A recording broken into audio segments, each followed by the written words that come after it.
October 2 తర్వాత నేను ఏ ఊరికి వస్తానో చెప్పను.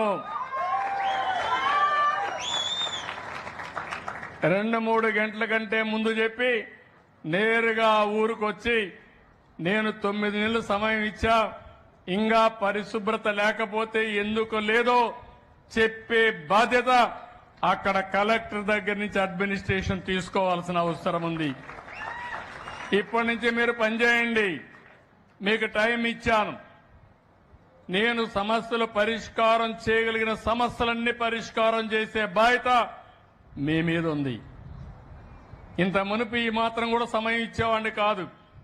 అందుకే చెప్తున్నా, అక్టోబర్ 2 తర్వాత స్వచ్ఛ ఆంధ్రప్రదేశ్ని చెప్పను గాని నేరుగా హెలికాప్టర్ ఎక్కిన తర్వాత నేను చెప్తా, ఎక్కడ దిగాలనో అక్కడ దిగుతా, ఎక్కడికి వెళ్లాలనో అక్కడికి వెళ్తా, ఆకస్మిక తనిఖీలు చేస్తా, అడ్మినిస్ట్రేషన్ అప్రమత్తం చేస్తా. అప్పుడు మా రాధాకృష్ణ కూడా చెప్తున్నా, ఎమ్మెల్యేలు కూడా చెప్తున్నా, మిమ్మల్ని అందరూ కూడా పరిగెత్తాల్సి వస్తుంది. అప్పుడు పరిగెత్తే బదులు ఇప్పుడే పరిగెత్తమని వారందరినీ కోరుతున్నా. మనం ఒక ఆశయం కోసం పనిచేస్తున్నాం.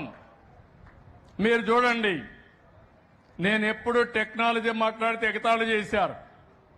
ఈరోజు మీ జీవితాల్లో వాట్సాప్ గవర్నెన్స్ తీసుకొచ్చా. మీరు ఏ ఆఫీసుకు పోయే పని లేదు. ఎవరి దయాదర్శ